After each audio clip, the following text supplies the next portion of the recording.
Innal hamdalillah nahmaduhu wa nasta'inuhu wa nastaghfiruh wa na'udzu billahi min shururi anfusina wa min sayyiati a'malina.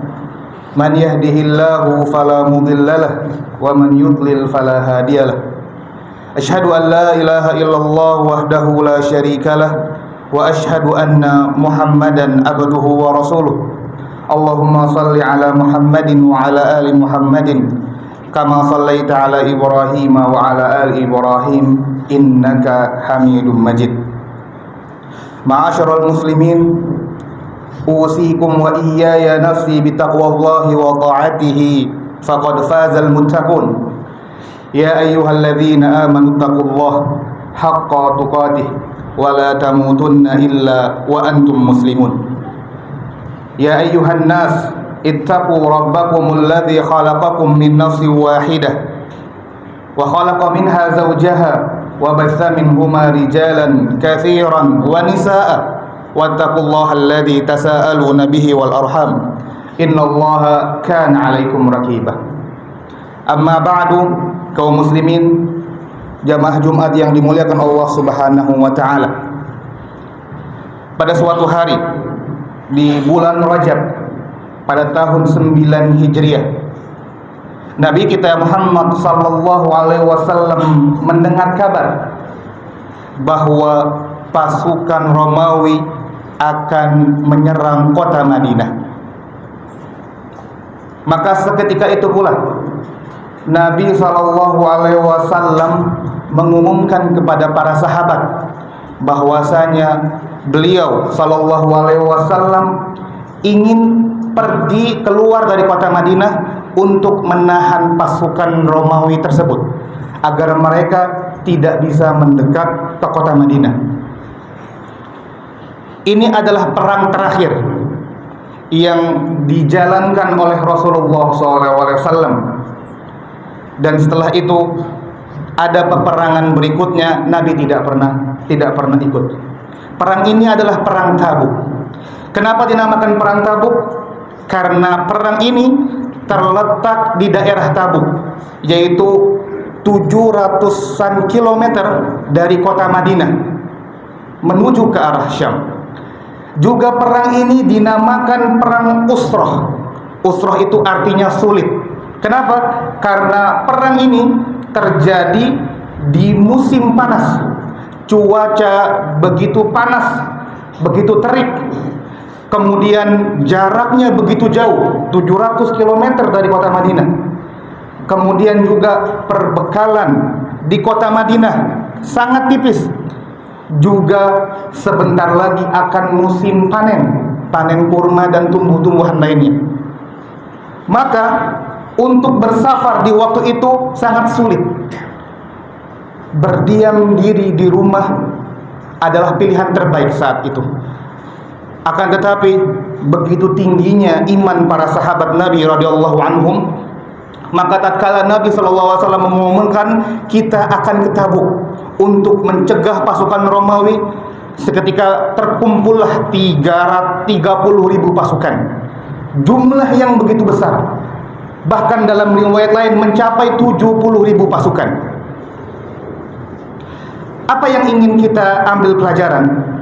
Justru kita mengetahui bahwa itulah para sahabat. Tapi yang khatib ingin ambil pelajaran adalah ketika 30.000 orang berkumpul untuk pergi bersama Rasulullah, ada seorang sahabat yang datang kepada Nabi SAW. Ya Rasulullah, apakah kita akan menyerang orang-orang bangsa kulit putih? Sungguh demi Allah, kaumku, kabilahku tahu bahwa aku sangat lemah, tidak bersabar, tidak mampu bersabar atas perempuan-perempuan, wanita-wanita kulit putih. Sehingga kalau aku ikut berperang, aku takut terfitnah, aku takut tergoda sama bangsa-bangsa Romawi itu, bangsa-bangsa kulit putih. Maka izinkan aku untuk tidak ikut berperang. Sungguh alasan yang tidak masuk akal. Bahkan cerita ini itu sampai dimuat Allah abadikan dalam surat At-Taubah. Wa minhum man yaqulu i'dzanli, dan di antara mereka atau di antara orang-orang munafik ada yang datang menemui Rasulullah kemudian berkata, i'dzanli, wahai Rasul, izinkan aku untuk tidak berperang, untuk tidak ikut berperang. Wala taftinni, jangan jerumuskan aku ke dalam fitnah. Inilah di antara sifat kaum munafikin. Mereka tatkala diajak untuk berbuat baik mencari-cari alasan, dan sifat tersebut diwarisi oleh kita di zaman ini. Betapa banyak manusia saat ini ketika diajak untuk berbuat baik selalu memberi alasan yang tidak masuk akal.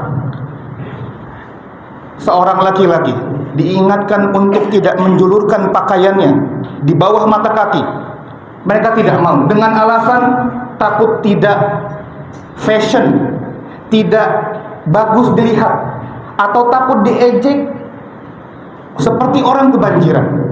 Perempuan-perempuan diajak untuk berhijab, alasannya saya belum baik. Maka untuk apa kalau perilaku saya belum baik memakai hijab? Percuma. Sungguh itu alasan yang tidak masuk akal. Ketika orang-orang diajak untuk datang kajian, untuk belajar agama, mereka beralasan, takut. Semakin kita belajar ilmu, kok semakin nanti banyak yang haram, apa-apa haram, apa-apa nggak boleh. Mending nggak usah sama sekali tahu, lebih aman. Sungguh ini tidak masuk akal. Nah, orang-orang seperti ini berarti telah mewarisi sifatnya kaum munafikin di zaman Nabi SAW. Nah, dalam perang Tabuk ini Allah abadikan dari awal berangkat, kemudian perjalanan sampai di Tabuk, sampai kembali lagi ke kota Madinah di dalam surat At-Taubah. Dan di dalam surat itulah Allah semua bongkar kebusukan kaum munafikin. Kaum muslimin yang dimuliakan Allah Subhanahu wa taala, tadi telah disebutkan bahwa nama perang ini juga perang Usrah. Kenapa? Karena begitu sulitnya, perbekalan kurang, kendaraan kurang. Maka tatkala Nabi, siapa yang ingin berinfak, silakan infak untuk perbekalan kaum yang begitu, pasukan yang begitu banyak ini. Nabi SAW memotivasi, man jahaza jaisal usrah falahul jannah. Siapa saja yang mempersiapkan, yang menginfakkan hartanya untuk perbekalan pasukan perang Usrah ini, maka baginya surga. Maka seketika itu manusia terbaik di muka bumi ini setelah Nabi dan Rasulnya, Abu Bakar As-Siddiq radhiyallahu anhu menginfakkan seluruh hartanya. Umar bin Khattab radhiyallahu anhu menginfakkan setengah hartanya. Bahkan dikatakan Utsman bin Affan menginfakkan ratusan bahkan ribuan dinar, ratusan unta plus lengkap dengan perbekalan dan alat perangnya. Sampai-sampai Nabi SAW bersabda, ma darra Utsman ma amila ba'dal yaum. Sungguh tidak akan ada yang memadaratkan Utsman setelah apa yang ia lakukan saat ini, yaitu memberi begitu banyak infak untuk perang Usrah ini. Kembali lagi, yang ingin khatib sampaikan adalah bagaimana orang munafik bereaksi terhadap orang-orang yang berinfak tadi.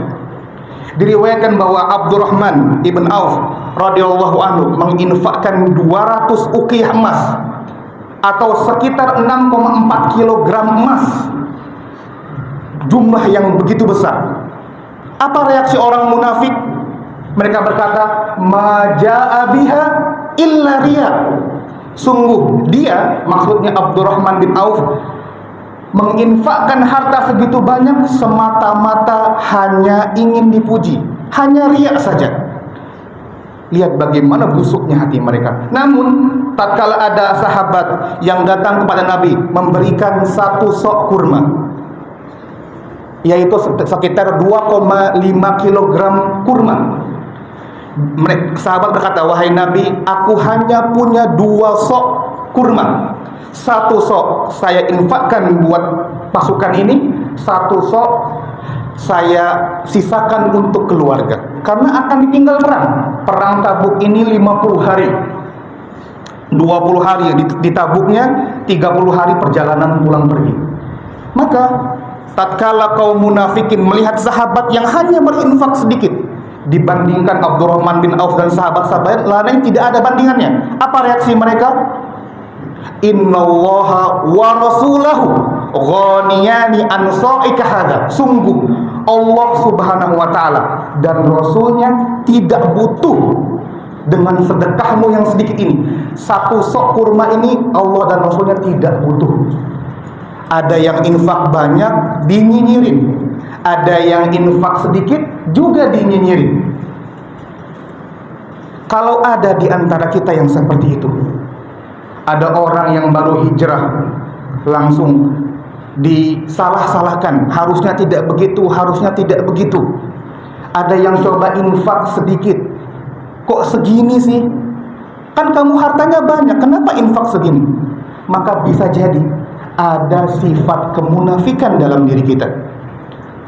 Maka khatib ingin menasihati diri khatib pribadi kepada juga pada jamaah sekalian, minimal kalau kita tidak bisa berbuat baik atau kita tidak bisa mendukung orang-orang untuk berbuat baik, maka janganlah kita menjadi orang yang melemahkan mereka. Betapa banyak orang yang hijrah awalnya baru mengenal sunnah, kemudian disalahkan, dikomentari, akhirnya berpaling dari dakwah sunnah ini. Dan itu terjadi dan kita sering mendengar itu. Mudah-mudahan kita semua tidak mewarisi sifat kaum munafikin ini. Tentu banyak sekali, ya. Di situ Allah bongkar semua selama perjalanan Tabuk. Ada yang menghina Nabi, ada yang menghina Al-Quran terus. Tapi mungkin dalam kesempatan siang ini tidak bisa kita bahas semua. Dan sebagai penyeimbang, maka ikutilah sahabat Nabi SAW. Tadi diceritakan pasukannya begitu banyak, akan tetapi perbekalan begitu sedikit. Maka ada 7 orang sahabat Nabi SAW yang para ulama memberikan istilah kepada mereka al-bakkaun, orang-orang yang menangis. Kenapa menangis? Allah abadikan kisah ini juga dalam surah At-Taubah. Wala 'alal ladzina ma atauka litahmilahum. Tidak berdosa dan juga tidak berdosa bagi orang-orang yang datang menemui Nabi SAW agar Nabi membawa mereka ikut perang. Kulta, maka Nabi berkata, ma la ahmilukum alaih, ma ajidu la ajidu ma ahmilukum alaih. Sungguh saya, kata Nabi SAW, ini diceritakan oleh Allah, tidak punya apa-apa lagi yang untuk membawa kalian. Tidak ada kendaraan lagi yang bisa membawa kalian. Tawallau wa a'yunuhum tafidu minad dam. Ya, maka 7 orang sahabat ini akhirnya pulang, sedangkan air matanya bercucuran hazanan, kata Allah, karena sedih. Alla yajidu ma yunfikun. Mereka tidak punya apa-apa yang bisa mereka infakkan untuk pasukan Tabuk ini. Lihatlah bagaimana sahabat ketika tidak mampu untuk berpartisipasi dalam kebaikan, mereka menangis. Berbeda sekali dengan kaum munafikin tadi. Bahkan diriwayatkan Mu'adz bin Jabal sejak awal diumumkan bahwa akan menyerang Tabuk, akan pergi ke Tabuk, Mu'adz bin Jabal berusaha mencari unta, mencari kendaraan, karena saking ikutnya, saking inginnya ikut berperang. Tapi sampai Nabi SAW berangkat, Mu'adz tidak mendapatkan unta. Akhirnya apa? Akhirnya perbekalannya, alat perangnya dia pikul sendiri, kemudian berjalan cepat dan berlari mengikuti dan mengejar Rasulullah SAW. Begitu kontrasnya sifat sahabat dan sifat munafikin. Maka mudah-mudahan kita tidak mewarisi sifat munafik, justru mewarisi sifatnya para sahabat Nabi radhiyallahu anhum ajma'in. Demikian khutbah pertama. Aku qouli hadza wa astaghfirullah.